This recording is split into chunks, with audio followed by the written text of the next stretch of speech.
12వ అధ్యాయము ఇప్పుడు మనం చదివిన భాగం 1వ వచనం నుండి 7వ వచనం వరకు చాలా ప్రశస్తమైన భాగము, చాలా ముఖ్యమైన భాగం. అబ్రహాము దేవుడు ఆశీర్వదించిన అబ్రహామును చెయ్యెత్తి నా తోడని ప్రమాణం చేయడం. ఇంకా 2 వచనాల్లో చాలా దీవెనలు కనపడతాయి. ఇంతకీ దేవుడు అబ్రహాముకి ఇచ్చిన ఆశీర్వాదం ఏంటి? What is the blessing that the Lord has given to Abraham? What do you think? దేవుడు అబ్రహాముకి ఇచ్చిన ఆశీర్వాదం ఏమనుకున్నారు? దేవుడు అబ్రహాముకి ఇస్తానని చెప్పిన ఆశీర్వాదం ఏంటి?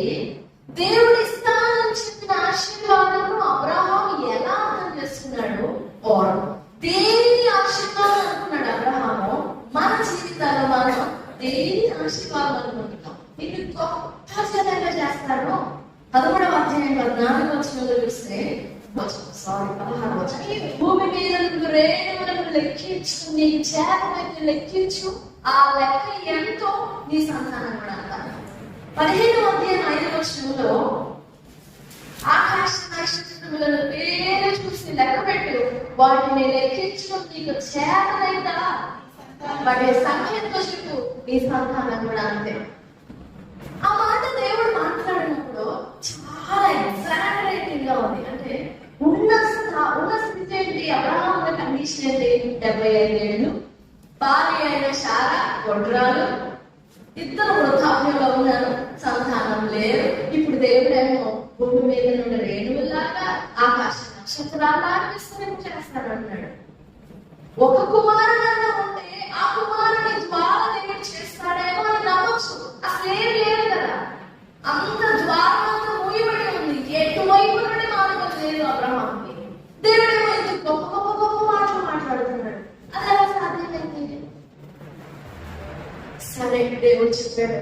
ఇంతకీ అబ్రహాముకు మాట ఇచ్చినట్లుగా అబ్రహాముకు సంతానం ఇవ్వడానికి ఎంత కాలం పట్టింది? అబ్రహాముకు సంతానం అంటే ఇస్సాకుని ఇవ్వడానికి ఎన్ని సంవత్సరాలు పట్టింది? 25 సంవత్సరాలు. 75వ ఏట నుండి 3 సంవత్సరాలు, 25 సంవత్సరాలు. ఎన్ని సంవత్సరాలు దేవుడు ఎందుకు లేట్ చేశాడు? దీన్ని మనం చూస్తాం. ఎందుకు దేవుడు ఇన్ని సంవత్సరాలు గ్యాప్ తీసుకున్నాడు? Does he wants to take a rest? ఇది గొప్ప గొప్ప మాటలు చెప్పాను కదా నీ గురించి. ఇప్పుడు నీ గురించి నేను ఒక అంచనా వేసుకోవాలి, నాకు టైం కావాలనుకున్నాడా? నేను కొంచెం రెస్ట్ తీసుకోవాలి, నేను పెద్ద మాటలు నీకు ఇచ్చాను కదా, నేను కొంచెం అలసిపోయి నేను రెస్ట్ తీసుకోవాలని 25 సంవత్సరాల ఆలోచించండి. ఎందుకు 25 సంవత్సరాలు పట్టినాయి? 25 కాకపోవచ్చు, ఎన్ని సంవత్సరాలైనా ఎందుకు దేవుడు అన్ని సంవత్సరాలు వెయిట్ చేశాడు? ఒక్క కుమారుడు ఇవ్వడానికి 25 సంవత్సరాలు పట్టిందా? సాధారణంగా శిశువు పుట్టడానికి 9 నెలలే, మహాయసుడు 10 నెలలు, 1 సంవత్సరం వేసుకోండి. 25 సంవత్సరాలు ఎందుకు? 25 సంవత్సరాలు ఎందుకు? ఒక్క సంతానం ఇవ్వడానికి, ఒక సంతానం ఒక కొడుకునిచ్చి ఆ కొడుకులో నుంచి విస్తరణ వస్తుంది కదా.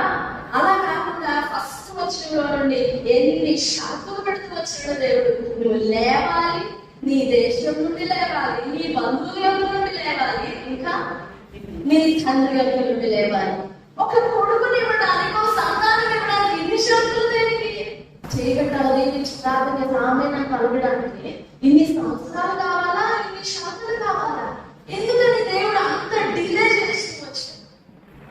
It's not late and it's not even any laziness and it's not even any kind of unbelief towards Abraham. Abraham మీద అపనమ్మకం కాదు, అబ్రహాము విషయంలో దేవునికి బద్ధకము కాదు, అబ్రహాము విషయంలో దేవునికి మనసు నచ్చక కాదు. But there is a beautiful reason behind that. ఓ అందమైన కారణం ఉంది. ఆ శాంతంలో ఉంది ఆశీర్వాదం. ఆశీర్వాదం, దేవుని ఆశీర్వాదానికి శాంతులు ఉన్నాయి. షరతులు లేవు అంటే ఖచ్చితంగా దేవుని దగ్గర వచ్చింది కాదు. షరతులు లేని ఆశీర్వాదాలు ఇచ్చాయని ఒక ఆయన ఉన్నాడు. ఎవరు తెలుసా? దేవుడు షరతు పెట్టాడు అంటే then that's the guarantee that he is going to give a blessing. If he is not giving a condition, then he has no idea or he has no mind to give a blessing. షరతు పెట్టాడు అంటే ఖచ్చితంగా ఆశీర్వాదం ఇవ్వాలని వస్తుంది. షరతు లేదు అంటే అసలు ఆశీర్వాదం గురించి ఐడియా అంటే ఆలోచన లేదు. సరే, గమనించడంతో నీ దేశం నుండి, నీ బంధువుల ఇంటి నుండి, నీ తండ్రి ఇంటి నుండి నువ్వు బయలుదేరి వెళ్ళాలి. అప్పుడు 2వ వచనంలో నిన్ను పంపించకుండా చేస్తున్నాను. ఈ 3 షరతులు ఏంటి? దేశం అంటే ఏంటి? బంధువులు అంటే ఏంటి? తండ్రి. దేశం అంటే ఋతు కదా, మనం చదువుతాము. తన దేశములకు వెళ్ళిపోయింది, తన జీవుల దగ్గరకు వెళ్ళిపోయింది, తన దేవుళ్ళ దగ్గరకు వెళ్ళిపోయింది. ఋతు గ్రంథం 1వ అధ్యాయము 15వ వచనం. ఆమె ఇదిగో నీ తోడి కోడలు. ఋతు గ్రంథం 1వ అధ్యాయం 15వ వచనం. తన చెవుల యొద్దకును తన దేవుని యొద్దకును తిరిగిపోయినది. దాని కొంచెంతో ఎక్స్ప్లెయిన్ చేస్తూ దేవుడు, దేశము, కుటుంబము ఈ 3 మాట్లాడుతుంది. ఆదికాండం 12వ అధ్యాయం 1వ వచనంలో దేశము, బంధువులు, తండ్రి ఆ 3 గురించి మాట్లాడుతుంది. నా దేశానికి వెళ్ళిపోవాలని చెప్పొద్దు, నా బంధువుల దగ్గరికి వెళ్ళిపోవాలని చెప్పొద్దు, నా దేవుని దగ్గరికి, నా కుటుంబం దగ్గరికి వెళ్ళిపోవాలని చెప్పొద్దు. దేశము అంటే అక్కడే మన విశ్వాసాలు, మన ఆచారాలు, మన బుద్ధి, మన స్వభావము, మన ధైర్యాలు, మన బలాలు, అసలు మనం ఉన్నామా లేమా అని గుర్తింపు ఈ దేశంలోనే. బయటికి వేరే దేశానికి వెళ్ళామనుకో, ఎవరు నువ్వు ఏ దేశం లేదని అడుగుతారు. We have an identity here in this country. ఈ దేశంలో మనకు ఐడెంటిటీ ఉంది. దేవుడు అబ్రహామును కోరు ఆజ్ఞాపించినప్పుడు, శపించినప్పుడు నీ దేశంలో నుండి బయటకు వచ్చేసేయాలి. అది నీది కాదు. ఆ దేశంలో నీకు ఎలాంటి బంధాలు ఉన్నాయో, ఆ దేశంలో నీకు దేవుడు ఎవరో, ఆ దేశంలో నీ విశ్వాసం ఏంటో, ఆ దేశంలో నీ నమ్మకాలు ఏంటో, నీ ఆచారాలు ఏంటో, నీ వంశ పారంపర్యమైన పద్ధతులు ఏంటో, you have to leave everything behind. నీ దేశం విడిచిపెట్టాలి. 2, నీ బంధువులు, బ్లడ్ షేర్ రిలేటివ్స్, రక్తం పంచుకున్న బంధువులు నువ్వు వాళ్ళని విడిచిపెట్టాలి. అంటే నీ రక్తం అక్కడక్కడే తిరుగుతూ ఉంటుంది, ఆ బంధుత్వంలోని ఫిక్స్ అయిపోయి సెట్ అయిపోయి ఉంటుంది. ఆ రక్తం లోపలించి నువ్వు బయటకు వచ్చేసేయాలి. మా బాబాయ్, మా పెదనాన్న, మా అన్న, మా అక్క అన్ను ఎవరి గురించి అందకుంటున్నట్లు come out of that blood share relatives. నీ బంధువుల నుండి బయటకు వచ్చేసి. Number 3, this is the main one. Number 3, నీ తండ్రి ఇంటి నుండి బయటకు. 11వ అధ్యాయం 31-32 వచనాల్లోనే అబ్రాహాము తండ్రి. ఎవరు అబ్రాహాము తండ్రి? అప్పటికే చనిపోయినాడు. 31-32 వచనాల్లోనే. ఇప్పుడు మళ్ళా దేవుడు 12వ వచనంలో అన్నారు, నీ తండ్రిని ఇంటిని విడిచిపెట్టాలి. చనిపోయినాడు కదా తండ్రి, ఇంకా విడిచిపెట్టేదేంటి? ఎందుకని నీ తండ్రి ఇంటిని విడిచిపెట్టాలి అంటున్నారు? తండ్రి రక్తము పంచిన బంధం, రక్తం పంచిన బంధం, తండ్రి రక్తం పంచుకునే కదా పుట్టేమో. రక్తం పంచిన ఈ బంధాన్ని నువ్వు విడిచిపెట్టాలి. రక్తం పంచుకొనిన ఈ కుటుంబం, అదే నీ బంధువులు, వారిలో నుండి బయటకు రావాలి. నీ గుర్తు ఆ దేశంలో ఉంది కదా, నీ ఐడెంటిటీ, నీ గుర్తింపు ఉంది కదా, దానిలో నుండి బయటకు రావాలి. ఈ 3 నుండి నువ్వు బయటికి రాగలిగితే నేను నిన్ను ఆశీర్వదిస్తాను.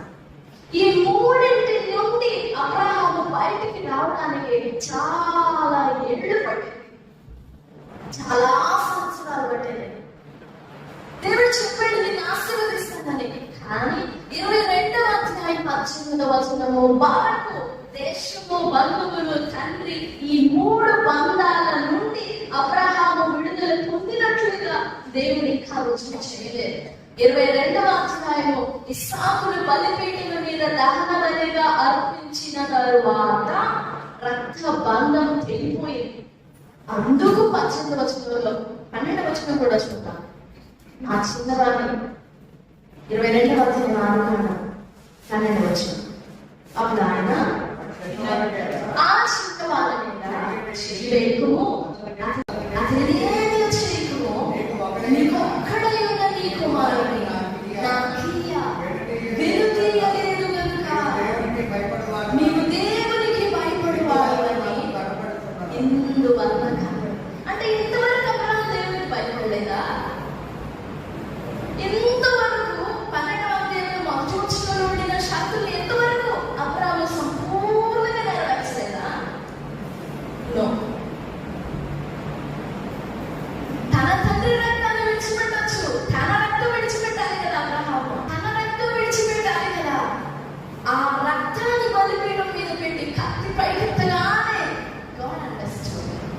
Yes, he's going to break up all the ties, and he's going to cut off every ties of his bloodline.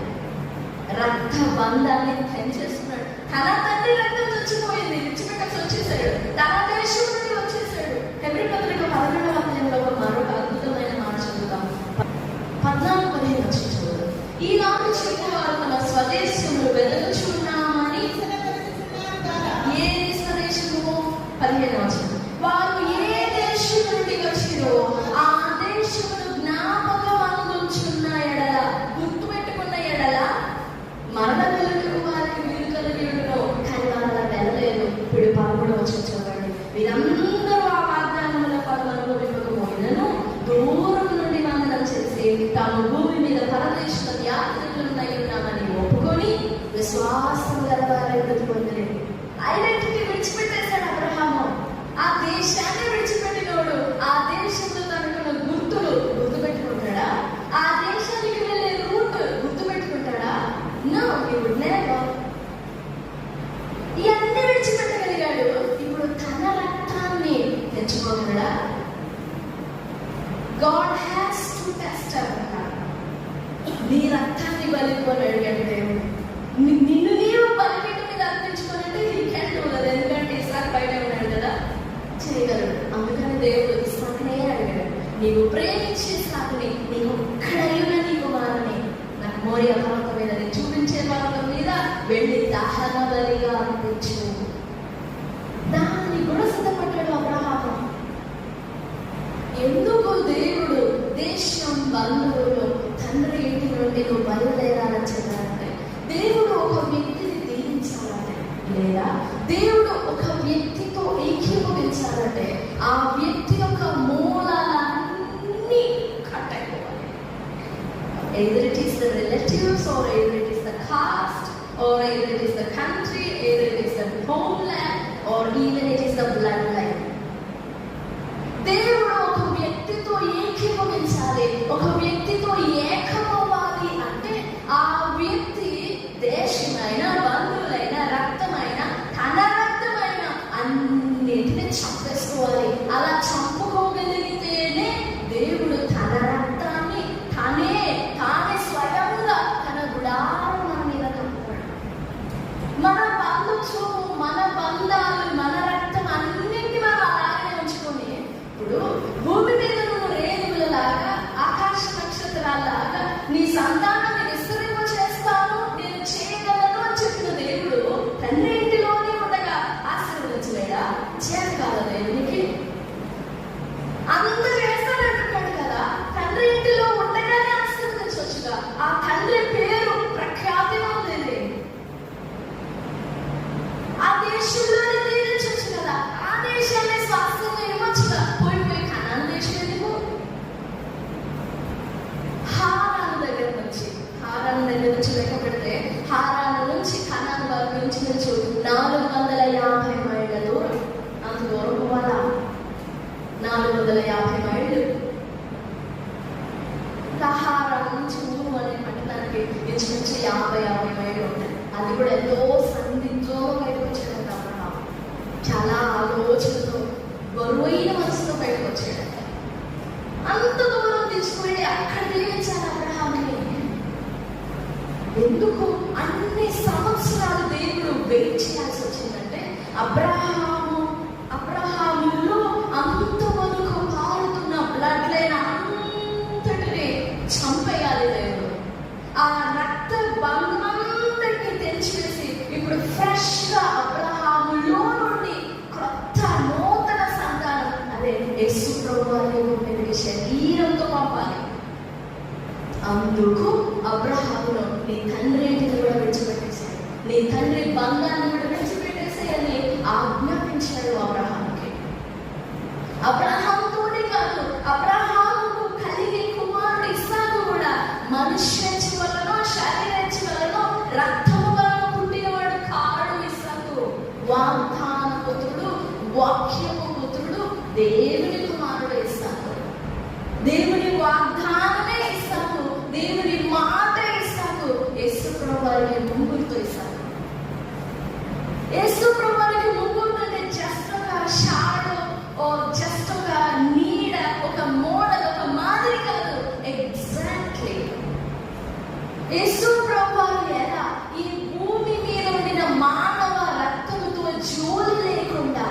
మానవ పాప రక్తముతో జోడి లేకుండా కన్యమరియ గర్భాన ఏ రక్తము కలుపబడకుండా ఆయన ఏకమిక సెల్ఫ్ ఎగ్జిస్టెన్స్ ఆయన తనంతటగానే జన్మించారు. అలాగు చేయాలి సానే the foreshadow of the Lord Jesus Christ. అందుకు అబ్రహాం అంత వెయిట్ చేయించాడు దేవుడు, అంత వెయిట్ చేయించాడు. ఎందుకంటే తన కుమారుని భూమికి పంపాలి. మంచిది.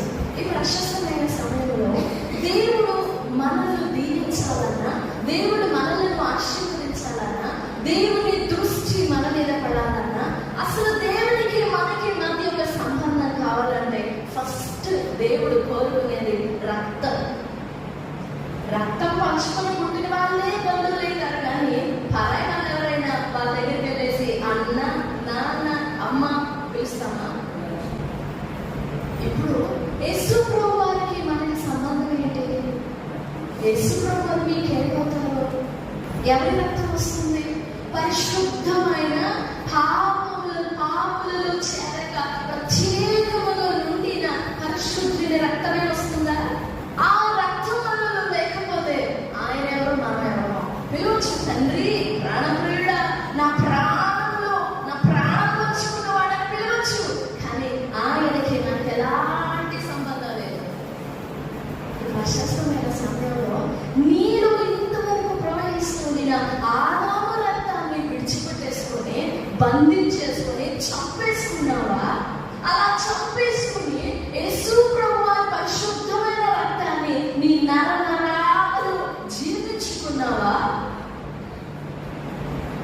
యేసు ప్రభు వారి రక్తం, నేను యేసు ప్రభు రక్తం కలిగి ఉన్నాను అని ఒక క్రియ చేసేటప్పుడు, ఓ మాట మాట్లాడేటప్పుడు, ఓ నడత నడిచేటప్పుడు, ఓ ప్రవర్తన చూపేటప్పుడు నాలో యేసు రక్తం అన్నదని మన క్రియ చూపిస్తుందా?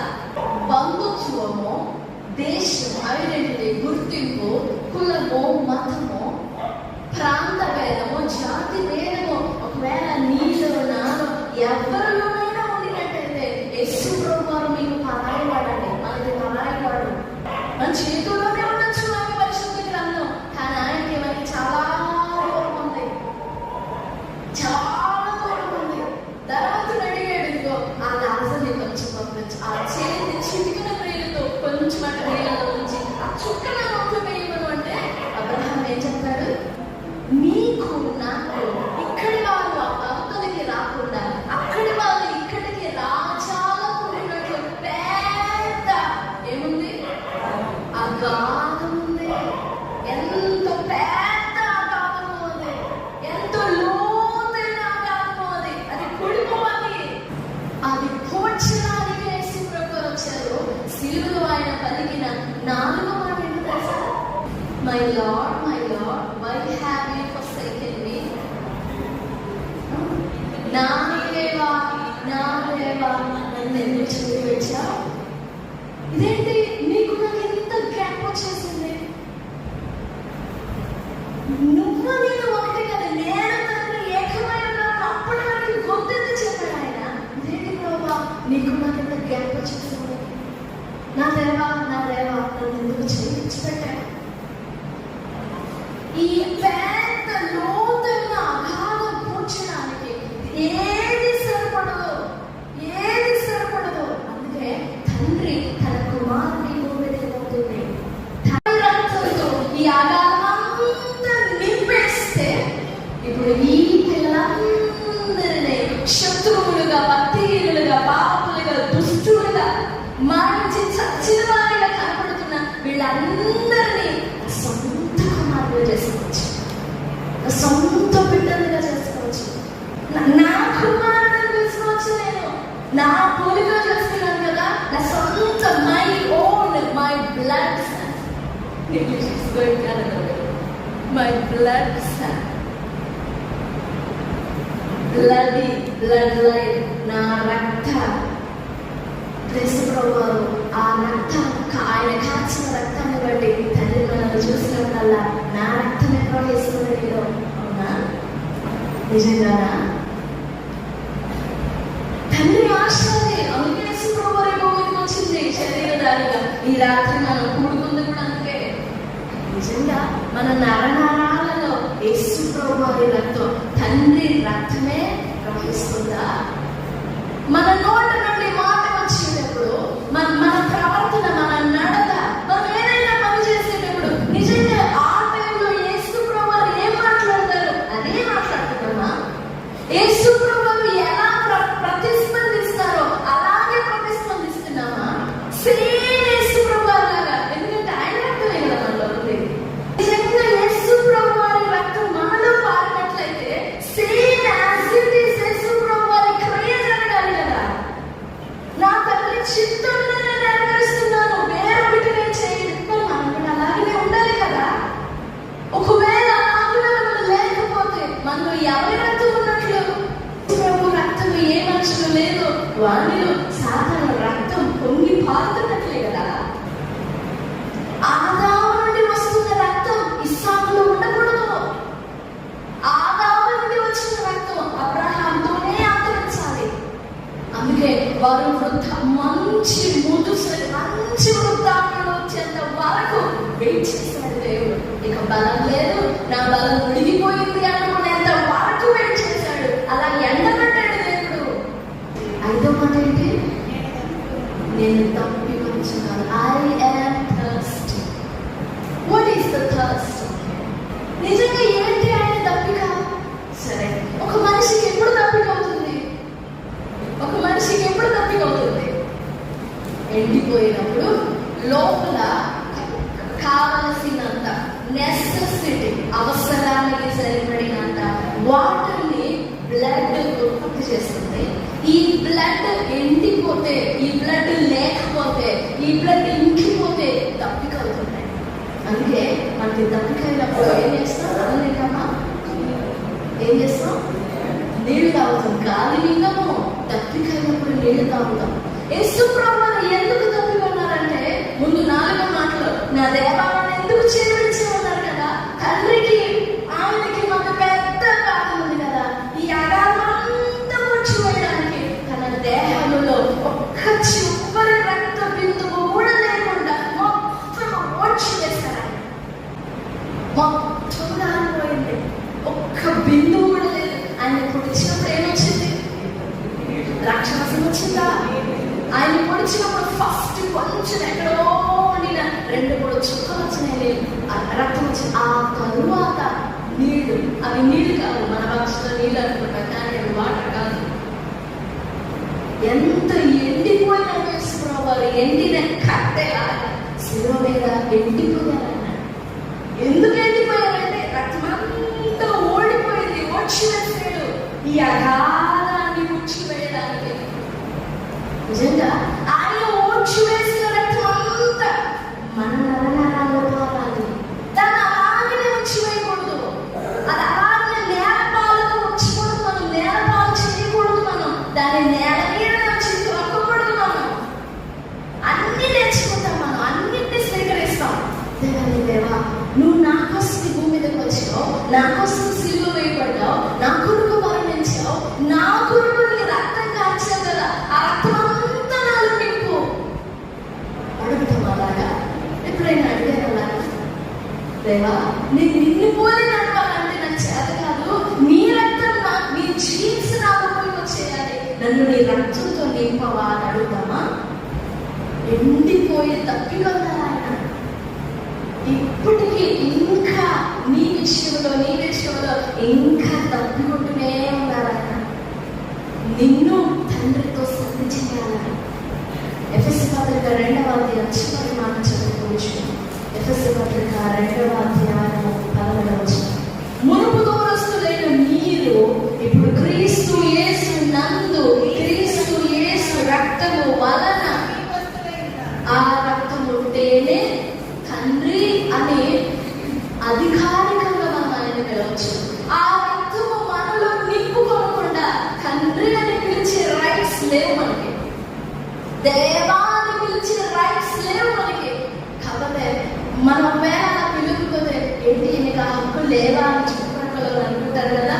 మొహమాటానికి పోయి దేవుని రక్తాన్ని నేల కొట్టేస్తాం. ఈ రక్తంతో నాకేం పని లేదు దేవా, ఈ ఆశీర్వాదాలే కావాలి. ఇలాంటి ప్రభు అంతా మాట్లాడుతున్నారు. అబ్రహాం ఎందుకు అన్ని సంవత్సరాలు వెయిట్ చేయాలంటే అబ్రహాములో పాల్గొన్న ఆదాము రక్తం చంపివేయాలి, అందరితో కట్ చేసేయాలి, బ్రేక్ చేసేయాలి. ఇస్సాకులో నుండి నూతన రక్తాన్ని తీసుకురావాలి. యేసు ప్రభువు ఈ భూమికి శరీరధారిగా వచ్చినందుకే నీలో నాలో ఆయన రక్తం ప్రవహింపజేయాలి. ఈ రక్తం ఎలా ప్రవహిస్తుంది, ఎలా నేను యేసు రక్తం పొందుకోగలను అనే సందేహం, ప్రశ్న రావచ్చు. విశ్వాసంతో చేస్తుంది. యేసునందు విశ్వాసం ఉంచు, నీలో క్రీస్తు రక్తం వెళ్ళిపోతుంది. అదే విశ్వాసాన్ని కూడిన గొప్ప శక్తి. క్రీస్తు నీ కొరకు మరణించాడని నమ్ము, విశ్వసించు. క్రీస్తు నీ పాత గత జీవితం కొరకు, నీ దోషముల కొరకు మరణించాడని నమ్ము. నీకు తెలిసినప్పటి వరకు గట్టిగా నమ్ము. ఆయన రక్తం నీలోకి వచ్చేంత వరకు నమ్ము. అంతగా నమ్మాలి. కాకుండా మాత్రం నమ్మం. ఇప్పుడు వరకు అలా నమ్మలేదేమో, ఈ రాత్రి నమ్ము. దేవా, నీ పరిశుద్ధమైన రక్తము నాలో నింపబడేంత వరకు నేను నమ్మాలి, నమ్ముతాను. నాకు సహాయపడండి, నా రక్తాన్ని శుద్ధి చేయండి, నన్ను మీ రక్తంతో నింపి నన్ను మీతో సంధి చేయండి. నేను మీ కుమార్తె కుమారుడు కావాలి, నాకు సహాయపడండి అని ముసలు వేడుకుందాం. ప్రభు అలాంటి కృపను గ్రహింపు మనకు అందరికీ దయచేస్తాను. దేవుడి మాటలను